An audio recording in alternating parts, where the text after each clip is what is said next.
नमस्ते दोस्तों। नई शिक्षा नीति न्यू एजुकेशन पॉलिसी 34 साल बाद देश की शिक्षा नीति आखिरकार बदल गई। मोदी सरकार ने एक और बड़ा फैसला किया। प्राइमरी एजुकेशन से लेकर हायर एजुकेशन सिस्टम तक भारी बदलाव किए गए हैं। क्या है ये बदलाव और कैसे इससे देश के बच्चों से लेकर बड़ों तक के शिक्षा पर इसका असर पड़ेगा, आइए देखते हैं। 2014 लोकसभा के चुनाव में नई शिक्षा नीति बीजेपी के घोषणा पत्र का एक अहम हिस्सा था। सरकार इस पर काम भी कर रही थी। सरकार ने इस नीति को लाने के लिए 31 दिसंबर 2015 को 5 सदस्य वाली एक कमेटी की गठन की। इस नीति पर 2 लाख से ज्यादा सुझाव आए और आखिरकार 29 जुलाई को केंद्रीय कैबिनेट ने नई शिक्षा नीति को मंजूरी दे दी।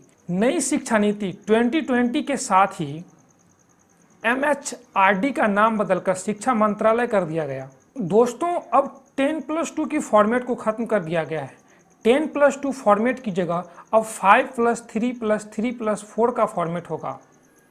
इसके तहत स्कूल के पहले 5 वर्षों की पढ़ाई को फाउंडेशन स्टेज मानी जाएगी।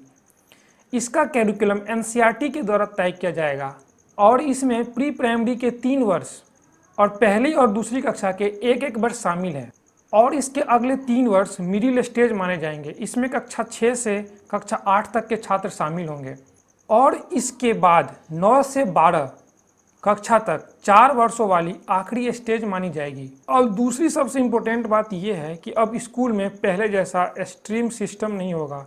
सरकार ने स्ट्रीम सिस्टम को भी बंद कर दिया है।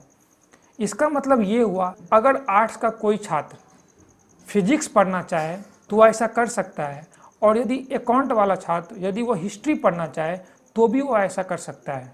और तीसरी बड़ी चेंज यह है कि कॉलेज के पढ़ाई में भी बड़े बदलाव किए गए हैं। नई शिक्षा नीति के मुताबिक कॉलेज में अब 3 और 4 वर्ष दोनों की डिग्री होगी। 1 साल पर सर्टिफिकेट दिया जाएगा, 2 साल पर डिप्लोमा दी जाएगी और 3 साल पर डिग्री दी जाएगी। अगर कोई छात्र रिसर्च करना चाहता है तो उसे 4 वर्ष की डिग्री दी जाएगी। यही नहीं, सरकार का फोकस अब मातृभाषा पर भी है। यही वजह है कि 5वीं कक्षा तक की पढ़ाई अब स्थानीय भाषा, मातृभाषा और राष्ट्रीय भाषा में होगी। अब 6ठी कक्षा में जाने के बाद छात्रों को कंप्यूटर कोडिंग सीखने का मौका मिलेगा। अब छात्र 6ठी कक्षा में ही वोकेशनल ट्रेनिंग कर पाएंगे। इतना ही नहीं, अब उन्हें हर साल इंटर्नशिप करने का मौका भी मिलेगा। दूसरे डेवलप कंट्री में वोकेशनल ट्रेनिंग को बहुत ही ज़्यादा इम्पोर्टेंस दी जाती है। ये जो जॉब हैं जैसे वेल्डिंग, कारपेंटरिंग, प्लम्बिंग, इलेक्ट्रिशियन, इस प्रकार के जॉब को उस कंट्री में उसी लेवल पे देखा जाता है जैसे अदर स्किल्ड वाले जॉब को देखा जाता है। और हमारे देश में इस प्रकार के जॉब को निचले लेवल पर देखा जाता है। ये ऐसा थिंकिंग है जिसको अब बदलना पड़ेगा। इसीलिए सरकार ने 6ठी कक्षा में ही 10 दिन की इंटर्नशिप की व्यवस्था की है। ये बहुत ही इम्पोर्टेंट स्टेप है दोस्तों, जो इस प्रकार की जॉब की अब ट्रेनिंग दी जाएगी हमारे देश में भी। ये सरकार का बहुत ही बड़ा कदम है। इस नीति में बहुत सारे और बदलाव किए गए हैं। अब इंस्टीट्यूट में एक ही एंट्रेंस एग्जाम होगा, कैट, जिससे छात्र अब कॉलेजों में एडमिशन ले पाएंगे। इसके अलावा हायर स्टडी में भी बदलाव किए गए हैं। अब छात्र MA के बाद सीधे PhD कर पाएंगे। उन्हें MPhil करने का अब कोई ज़रूरत नहीं। नई शिक्षा नीति के अनुसार अब MPhil को खत्म कर दिया गया है। PM मोदी ने भी इस नई शिक्षा नीति की तारीफ की है। इस तरह की व्यवस्था को मल्टी एंट्री और मल्टी एग्जिट व्यवस्था कहा जाता है। यानी अब छात्र जिस विषय में चाहे पढ़ाई कर सकते हैं और जब चाहे वो पढ़ाई को छोड़ भी सकते हैं। इसलिए इस प्रकार की व्यवस्था को मल्टी एंट्री और मल्टी एग्जिट वाली व्यवस्था कहा जाता है। इसके अलावा एक एकेडमिक बैंक ऑफ क्रेडिट बनाया जाएगा। इसके तहत आप एक से ज़्यादा कोर्स एक साथ करना चाहे तो आप ऐसा कर सकेंगे और जिस कोर्स को आप जहाँ तक कंप्लीट करेंगे उसके अंक इस बैंक में जमा कर दिए जाएंगे। यदि आप फाइनल डिग्री के लिए कोई कोर्स करते हैं तो उसका क्रेडिट आपके फाइनल डिग्री में ऐड कर दिए जाएंगे और ये सब सारी व्यवस्था डिजिटल होगी, ऑनलाइन होगी। मानव संसाधन मंत्री रमेश पोखरियाल और उसकी टीम ने इस नई शिक्षा नीति पर क्या कहा, सुनिए।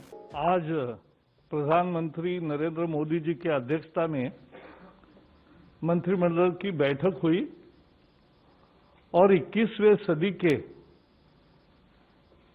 एक नई शिक्षा नीति को उसमें मंजूरी दी गई।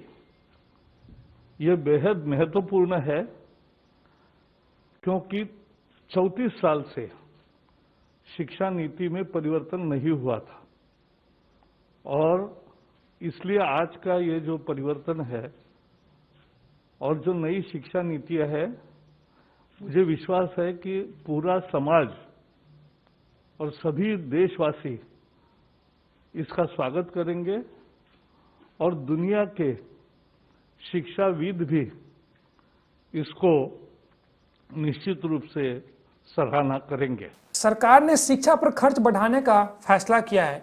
अब जीडीपी का 6% शिक्षा पर खर्च किया जाएगा। पहले कितना होता था?